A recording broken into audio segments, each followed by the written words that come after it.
Começa agora mais um Conversa com o presidente do PT, Rui Falcão. Olá, presidente, tudo bem? Bem, e você? Tudo bem. Bom, presidente, o senhor já retomou as viagens aos estados, né? Esteve aí em Minas Gerais, agora no Paraná. Qual o objetivo que dá para trazer dessas viagens? Não, antes disso, estive em Aracaju também, numa conferência de toda a coordenação nacional do MST.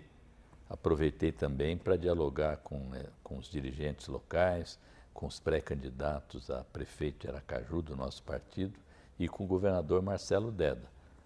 Depois estive em Divinópolis, que é uma cidade polo de Minas Gerais, que reúne 57 cidades no entorno, e que nós temos lá um pré-candidato, que foi secretário nacional da Juventude, o Beto Cury. De Divinópolis fui para Betim, reuni lá com a nossa prefeita Maria do Carmo Lara, todo o seu secretariado, os partidos aliados, e tomei conhecimento dos programas que ela está desenvolvendo, muitas obras, e agora essa semana, inclusive, é uma semana voltada para a questão da segurança alimentar. E de Betim, segui para Belo Horizonte, visitei a sede estadual do nosso partido, tem um acervo muito interessante que está sendo digitalizado, inclusive, que é sobre a história do PT em Minas Gerais. Eu até estou citando isso como exemplo, que outros diretórios estaduais poderiam tomar a mesma iniciativa. Então, me reuni com o Executivo Estadual e, à noite, tivemos a festa dos 32 anos do Partido dos Trabalhadores. Foi uma festa também muito bonita, mas em outro estilo, diferente do nosso aniversário aqui, porque lá era dia 13, que é o número do PT. E em Minas eles são muito festeiros. Então resolveram fazer uma espécie de um jantar para finanças, seguido de um baile com um sambinha gostoso e tal. Pena que eu só pude aproveitar a primeira parte da festa, porque tinha que estar em Brasília, aqui no Conselho Político, e tive que sair antes do começo do baile. Bom, nessas viagens aos estados, a meta, é claro, as eleições 2012, né? Nós temos 540 e poucas prefeituras. Qual que é a nossa meta aí para 2012? Nossa meta é continuar a crescer. Nós, em 2008, em relação a 2004, crescemos 34%. E a expectativa é que haja um crescimento muito expressivo também.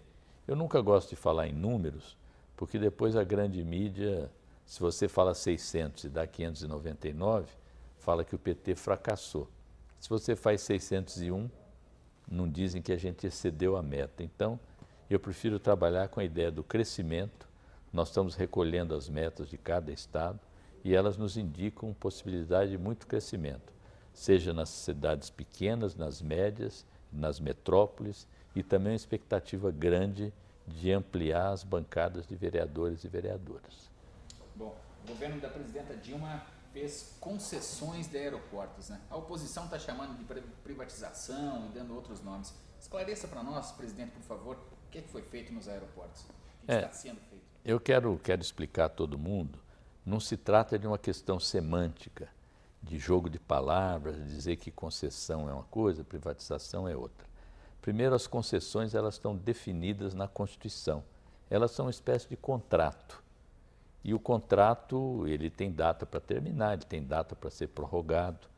O companheiro Walter Pinheiro, que é líder do PT no Senado, ele fez um artigo agora até com uma comparação interessante. Falou, concessão é um contrato.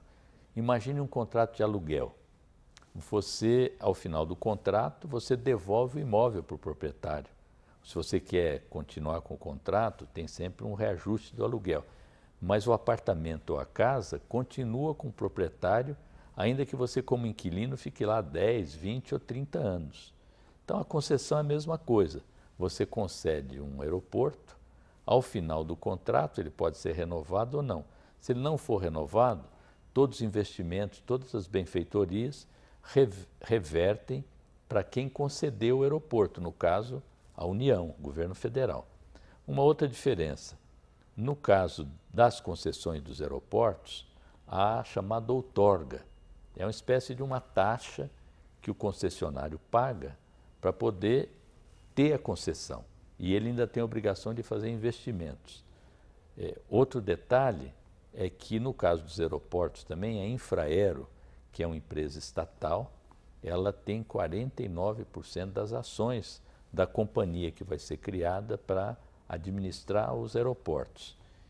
E, no caso de Guarulhos, por exemplo, a empresa que ganhou em conjunto com 3 fundos estatais.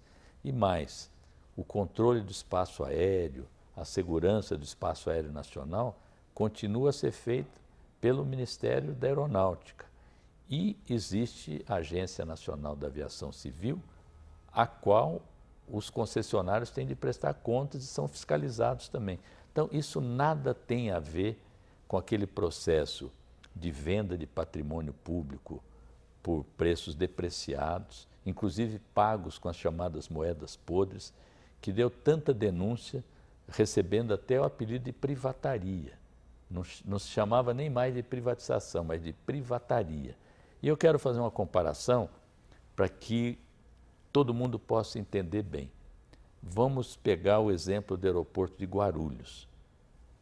A empresa, o consórcio que ganhou a concessão, teve que pagar uma outorga, uma taxa, de 16 bilhões e 400 milhões de dólares. A Vale do Rio Doce, a terceira maior mineradora do mundo, que era estatal, foi vendida por 3 bilhões de dólares. Ou seja, o Brasil perdeu um patrimônio que vale mais de 100 bilhões, perdeu esse patrimônio para um grupo privado por 3 bilhões e agora, só para permitir a exploração de um aeroporto, ganha 3 vezes mais para investimentos que vão melhorar os aeroportos e que podem ser também aplicados em outras áreas. E nós vamos poder dar conforto, boa mobilidade para quem transita hoje nos nossos aeroportos. E são milhões, porque com a elevação do poder aquisitivo da população, a valorização do salário mínimo, cada vez mais brasileiros e brasileiras estão viajando de avião, que é um transporte rápido, mais confortável. Então nós temos que assegurar essas condições de melhor acesso, melhor trânsito, não só pensando na Copa do Mundo, mas pensando no aqui e agora, porque os aeroportos estão lotados, porque antes os governos que nos antecederam não fizeram nenhum investimento em infraestrutura, nem em aeroporto, nem em portos, nem em ferrovias, nem em rodovias. E agora, além dessa necessária readequação da infraestrutura, nós temos o número de passageiros que cresceu imensamente. Então, essa é a diferença da privataria tucana e das concessões que sempre foram feitas, inclusive os serviços de lixo são concedidos, o transporte coletivo de passageiros, o transporte por ferrovia e as concessões de rodovias que tanto os tucanos fizeram quanto nós, mas eles têm pedágios escorchantes e os nossos pedágios são bem mais acessíveis, são concessões também diferentes, mesmo das concessões que eles fizeram. Está esclarecido. Essa foi mais um Conversa com o presidente do PT, Rui Falcão. Presidente, obrigado pela entrevista e até a próxima. Até a próxima. Valeu.